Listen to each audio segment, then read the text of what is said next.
Andaikan tiap orang itu berusaha melakukan, tiap orang itu berusaha untuk berwewangi dengan wewangian sebagaimana yang dituntunkan oleh Rasulullah Muhammad Sallallahu Alaihi Wasallam, Masya Allah rasanya akan nyaman betul orang itu ketika berada di masjid. Tapi ada juga yang dari tanaman yang ketika orang memakannya itu Rasul malah melarangnya untuk mendekati masjid karena baunya. Itulah pentingnya kita komplit ya, Masya Allah. Dia pakai minyak wangi, iya. Tapi kalau dia itu makan sesuatu, entah bawang putih, entah bawang merah. Bawang merah ini bagi sebagian orang sangat mengganggu. Assalamualaikum warahmatullahi wabarakatuh. Waalaikumsalam warahmatullahi wabarakatuh. Innal hamdalillah nahmaduhu wa nasta'inuhu wa nastaghfiruh. Wa na'udzu billahi min syururi anfusina wa min sayyiati a'malina. May yahdihillahu fala mudhillalah wa may yudhlil fala hadiyalah. Asyhadu an la ilaha illallah wahdahu la syarikalah wa asyhadu anna Muhammadan abduhu wa rasuluh. Alhamdulillah berjumpa lagi kita dalam bincang istimewa. Karena istimewa kenapa? Karena ngikuti Rasul jadi istimewa, yaitu wewangi tuntunan Nabi. Apa-apa yang mengikuti teladan Rasulullah Sallallahu Alaihi Wasallam senantiasa istimewa. Ustadz, ini saya tadi barusan ngicipi yang ini ya. Ini Mis Mutasalik, Masya Allah. Mis Mutasalik ini mengingatkan kita kepada Anas bin Malik radhiyallahu anhu. Karena beliau adalah orang yang didoakan oleh Rasulullah Muhammad Sallallahu Alaihi Wasallam. Dan doanya sangat khusus, dan kemudian Allah Ta'ala anugerahkan kepada Anas bin Malik radhiyallahu anhu ini kekayaan, memiliki kebun yang luas, dan di antara tanaman yang tumbuh di kebunnya itu memiliki bau menyerupai misik. Oh, Masya Allah. Bukan berarti ini tanaman yang dimaksud. Iya. Ini baunya mirip misik sehingga disebut mis mutasalik, tetapi bukan misik ghazal yang dimaksud Rasul. Bukan yang untuk bersuci, bukan. Iya. Mutasalik itu karena didapatkan dari tanaman yang merambat naik. Jadi artinya ini nabati, alami dari tanaman, Masya Allah. Tapi ada juga Ustadz, ini kalau ini kan kita pakai ke masjid, sholat kan baik ya. Tapi ada juga yang dari tanaman yang ketika orang memakannya itu Rasul malah melarangnya untuk mendekati masjid karena baunya. Itulah pentingnya kita komplit ya, Masya Allah. Rasulullah Muhammad Sallallahu Alaihi Wasallam, apalagi di pas hari Jumat, kita ingat hari Jumat itu hari di mana kita diperintahkan dengan amat sangat khusus untuk memakai minyak wangi. Seorang laki-laki ketika hendak berangkat Jumat, maksudnya menghadiri sholat Jumat, berangkat ke masjid, hendaklah dia memakai minyak wangi terbaik. Tiap hari ketika dia hendak sholat, hendaklah dia itu memperhatikan agar ketika sholat dia betul-betul mengenakan pakaian yang baik dan bau-bauan yang baik. Tetapi hari Jumat itu dikhususkan lagi, lebih istimewa lagi, sampai-sampai Rasulullah Muhammad Sallallahu Alaihi Wasallam menambahkan walau minti bil mar'ah, walau dari minyak wanginya istri. Artinya ini menunjukkan betapa pentingnya, betapa sangat disukainya, betapa sangat dianjurkannya, didorongkannya kita untuk memakai wewangian meskipun itu wewangiannya istri. Ya, ini wewangian istri. Kita ingat tempoh hari ketika kita membincang bedanya tibul mar'ah dengan tibun nisa. Ya, ini minyak wangi istri. Kalau tibul mar'ah ini yang kalau dipakai laki-laki baunya itu ya tetap tercium oleh orang lain, sehingga istri pakainya hanya di rumah. Akan tetapi itu kan sudah Masya Allah luar biasa tuntunannya. Andaikan tiap orang itu berusaha melakukan, tiap orang itu berusaha untuk berwewangi dengan wewangian sebagaimana yang dituntunkan oleh Rasulullah Muhammad Sallallahu Alaihi Wasallam, Masya Allah rasanya akan nyaman betul orang itu ketika berada di masjid. Tetapi ternyata ini tidak cukup. Ternyata tidak cukup. Kita dapat di dalam hadis larangan Rasulullah Muhammad Sallallahu Alaihi Wasallam bagi orang yang dia itu kok dia itu habis makan bawang putih. Bawang putih itu sebenarnya kalau kita perhatikan konteks hadis secara keseluruhan, maka itu bukan hanya merujuk kepada bawang putihnya. Melainkan bawang putih itu bau yang tidak bikin orang lain tidak nyaman. Sehingga sebenarnya yang ditekankan itu ialah larangan, nggak bolehnya, bermakna makruh. Makruh orang itu menghadiri sholat jamaah selama masih ada bau-bau yang tidak sedap, bau-bau yang bikin orang lain tuh nggak enak.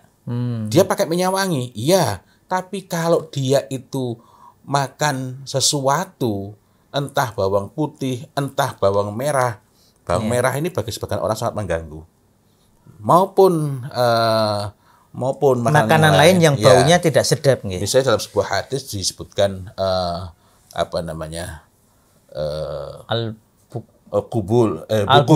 bukul. Karena kebalik maknanya, walaupun itu juga nggak enak. Iya. Itu bukul itu di banyak terjemahan di banyak tulisan itu diterjemahkan sebagai kubis. Tetapi apakah itu kubis? Saya berusaha untuk melakukan pengecekan. Bukul itu kalau ditelusuri dari situ tidak menemukan dekatnya dengan kubis. Tetapi yang perlu kita ambil sebagai pelajaran ialah bukan tanamannya apa. Di samping bukan berarti kita boleh mengabaikan penerjemahan ya. Tetapi penerjemahan sebagai kubis ini saya khawatir merupakan penerjemahan yang tergesa-gesa. Nanti sebagian penerjemahan mengatakan daun bawang. Artinya ini kan menunjukkan bahwa ini masih spekulatif. Nah, ketika masih spekulatif dan kita belum menemukan yang pasti, yang perlu kita ambil adalah kepastiannya. Maksudnya gimana tuh? Kepastiannya ialah hendaklah kita itu ketika hari Jumat khususnya maupun waktu-waktu yang lain ketika datang ke masjid tidak menghadirkan bau busuk. Walaupun kita datang ke sana sudah pakai minyak wangi. Apalagi pakai minyak wangi enggak. Begitu masuk orang bisa pening karena bau rokok misalnya. Ada yang tanya, loh apa haknya kok melarang rokok? Saya nggak punya hak. Jangankan melarang, menyuruh aja saya nggak punya hak. Yang kita sampaikan ini kan saya bukan melarang atau menyuruh, melainkan menyampaikan ini loh yang disampaikan itu, ini loh yang dikehendaki oleh agama ini. Dan tadi saya nggak berani memastikan bukul itu apa, karena dari penelusuran saya belum mendapatkan kesimpulan yang betul-betul meyakinkan mengenai bukul itu yang dimaksud apa. Berarti memang anjurannya ketika menerjemahkan tetap sebaiknya diberi dalam tanda kurung bahasa Arabnya, guys. Lebih aman begitu. Contohnya idkhir. Mudah-mudahan nanti kalau ada kesempatan umroh atau berhaji, mudah-mudahan Allah Ta'ala pertemukan saya dengan idkhir. Amin. Yang idkhir itu dalam Sahih Bukhari maupun Nasa'i. Idkhir utrujah, Ustaz. Al-Faragh. Kalau khusus yang idkhir kan boleh dicabut itu. Oh iya. Itu penting. Untuk utrujah saya sedang berusaha cari linknya ya agar bisa dapat utrujah itu. Nah, idkhir ini spesial sekali. Spesial sekali. Idkhir maki ya yang kita cari kan idkhir maki. Idkhir maki. Dan kalaupun tidak ada idkhir maki ya idkhir maki kan berarti idkhir yang dari yang wilayah haram di Makkah. Iya, betul. Karena begitu keluar dari wilayah haram walaupun dari Makkah sudah tidak lagi idkhir maki sebenarnya. Berbeda ya, berbeda. Begitu juga dengan idkhir yang berasal dari Madinah. Walaupun dalam soal idkhir memang idkhir dari Mekah itu lebih utama. Masya Allah. Tapi poin kita kan ini dengan penerjemahan. Loh, ketika dulu belajar berkenaan dengan istijmar dalam makna tohara ya, yakni istinja tanpa air, itu kan antara lain boleh pakai idkhir. Yang ketika diterjemahkan oleh sebagian guru-guru kita gitu, diterjemahkan alang-alang masih aman, serai masih aman karena masih rupanya serai, karena simbobogon ya. Walaupun itu bukan simbobogon citratus, bukan simbobogon nardus, melainkan simbobogon cichonanthus subspesialis leniger. Tapi ada yang memaknanya itu sebagai batang kayu atau atau tanaman berkayu. Padahal kalau kita ketahui itu nggak ada kayunya gitu. Tetapi ini artinya menegaskan yang jenengan sampaikan tadi, alangkah baiknya untuk hal-hal yang tidak kita temukan padanannya, ambil saja dari dari kata aslinya dari kata aslinya. Pukul ya pukul. Kecuali kalau kita sudah menemukan, oh ini ada padanannya yang sama persis dengan tanaman ini di sini. Nah, ini penting agar orang nanti tidak salah persepsi. Kalau tadi sebutkan bawang putih karena baunya, bawang merah karena baunya, kubis baunya gimana gitu. Nah, pengalaman saya makan kubis hampir tidak ada baunya ya. Tidak baunya. Ya. Nah, maksud saya adalah ketika kita salah memaknai, orang nanti jadinya gagal memahami tuntunan. Sehingga seolah-olah kubis ini kalau kita makan lama-lama jadi bau. Sehingga melalaikan pesan terpentingnya. Pesan terpentingnya ialah hendaklah seseorang itu tidak menyebabkan orang lain tidak nyaman, tidak menyebabkan orang lain terganggu oleh bau yang tidak sedap, apalagi di tempat yang paling dimuliakan oleh Allah Subhanahu wa taala, yakni masjid. Jangankan begitu, kita ingat bahwa Rasulullah Muhammad SAW itu sempat mendapatkan teguran dari Allah Subhanahu wa taala. Dalam kasus apa itu? Yakni Masya Allah, suatu ketika beliau sallallahu alaihi wasallam ini jadi kan beliau itu gilirannya bermalam di hak gilirnya Zainab binti Jahsy. Dan ya tentu saja bermalam di tempatnya. Lalu ini artinya kalau kita baca kisah ini ada banyak pelajaran. Ini kan hadis riwayat Bukhari dari Aisyah radhiyallahu anha. Aisyah menuturkan, lalu aku dan Hafsah. Hafsah pun bersepakat bahwa siapa saja di antara kita yang ditemui oleh Rasulullah SAW, maka hendaklah dia mengatakan kepada beliau, apakah engkau memakan buah maghfir? Sungguh aku mendapati bau maghfir darimu. Nah, maka keduanya ini bersepakat, kan bersekongkol ya, sepakat Allah untuk mengatakan hal tersebut. Padahal ini kan karena kecemburuan sebenarnya. Nah, untuk mengatakan hal tersebut, padahal sama sekali tidak ada bau maghfir. Saya juga belum melihat maghfir itu yang kayak apa. Tapi maghfir itu adalah buah yang kalau dimakan baunya nggak enak. Kalau di sini deket-deket itu ya sebagian orang nyuka tuh kayak pete itu ya mungkin jengkol gitu ya. Iya kan artinya, mungkin ya, tapi kan yang intinya sama-sama pelajarannya bukan itu maghfir, tetapi maghfir itu mengingatkan kita kepada buah-buah tersebut karena kalau habis kita makan itu tanaman-tanaman tersebut makanan-makanan tersebut menyebabkan bau bau tidak enak.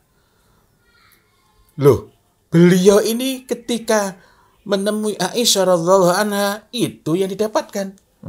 Ketika menemui Hafsah radhiyallahu anha itu yang didapatkan.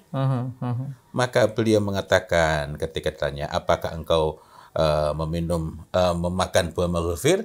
Beliau mengatakan tidak. Akan tetapi aku hanya minum madu di tempat Zainab binti Jahsy. Namun aku tidak karena bau itu, tapi aku tidak akan kembali lagi padanya. Dan aku telah bersumpah dan kamu jangan menyampaikan hal itu kepada seorang pun.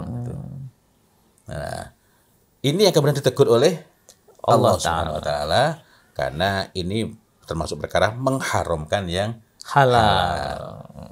Nah, sekaligus ini menandakan bahwa Masya Allah ada urusan yang beliau ini betul-betul ini satu hal yang manusiawi, tetapi karena beliau Rasul langsung dikoreksi sehingga tidak ada satupun yang tersisa dari beliau SAW itu kecuali semuanya pasti benar. Karena yang salah sudah ditegur semua. Karena begitu salah, nggak nunggu lusa, nggak nunggu tahun depan, langsung dikoreksi oleh Allah Subhanahu wa taala. Nah, tapi pelajaran lainnya adalah Masya Allah, begitu rupanya beliau sebagai suami itu.